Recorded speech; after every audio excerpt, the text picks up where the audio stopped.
30 अक्टूबर 1961 सुबह के करीब 11 बज रहे थे। सोवियत संघ के एक सुदूर इलाके नोवाया ज़ेम्ला के ऊपर आसमान बिल्कुल साफ था, लेकिन उस सन्नाटा के पीछे एक ऐसी विनाशकारी शक्ति छुपी हुई थी जिसे आज से पहले इंसान ने कभी नहीं देखा था।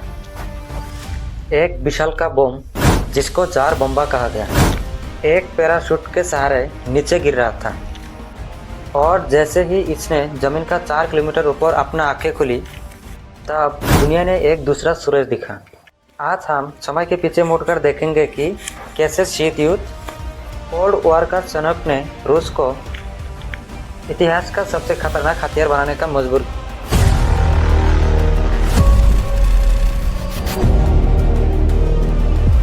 किया। क्या यह सिर्फ एक टेस्ट था?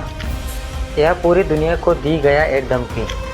1960 के दशक में दुनिया दो हिस्सों में भाग हुई थी, अमेरिका और सोवियत संघ। दोनों का बीच हथियार का एक ऐसा दौर चल रही थी जिसका कोई अंत नहीं। अमेरिका ने 1954 में कैसल ब्रावो का टेस्ट किया था, जो उस समय का सबसे बड़ा धमाका था। सोवियत नेता निकिता क्रूश्चेव दुनिया को दिखाना चाहता था इस मामले में रूस भी पीछे नहीं है। उन्होंने अपने विज्ञानियों को एक आदेश दिया, हमें कुछ ऐसा बनाना होगा जो दुनिया को हिलाकर रख दे। एक ऐसा बम जो अमेरिका का सबसे बड़ा बम से भी कई गुना ज़्यादा पावरफुल हो। इस प्रोजेक्ट का नाम था RDS-220।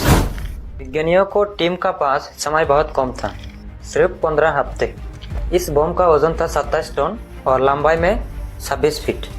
ये बम इतना बड़ा था कि इसे ले जाने के लिए उस समय के सबसे बड़े प्लेन TU-95 में भी बदलाव करना पड़े।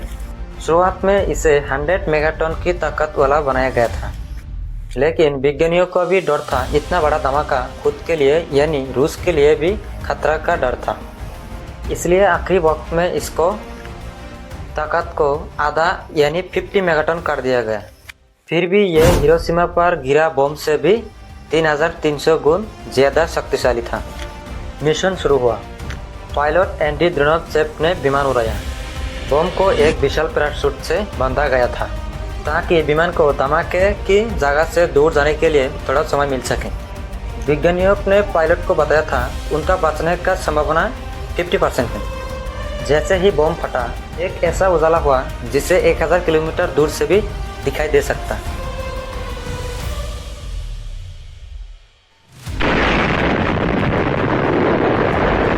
क्लाउड की ऊंचाई 67 किलोमीटर तक पहुंच गई, जो माउंट एवरेस्ट से 7 गुना ज़्यादा ऊंचा था। धमाके की लहर ने पूरी पृथ्वी को 3 चक्कर लगाए। जमीन पर जो हुआ वो रूह कांप गया था।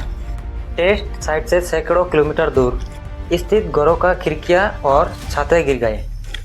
कुछ जगहों पर रेडियो संपर्क को घंटों के लिए टूट गए। जहां बम गिरा था वहां का जमीन कांच की तरह पिघल गई थी। पायलट वो एरिया से किसी तरह बच गई, लेकिन उसका विमान झटका से करीब 1 किलोमीटर तक नीचे गिर गया था। पायलट ने बाद में बताया कि वो नज़ारा ऐसा था मानो नरक के द्वार खुल गए हो। 4 बम्बा ने दुनिया को दिखा दिया कि इंसान अपने ही बर्बादी की कितने करीब पहुंच गया है। इसके बाद कभी भी इतना बड़ा परमाणु बम कभी भी टेस्ट नहीं किया गया।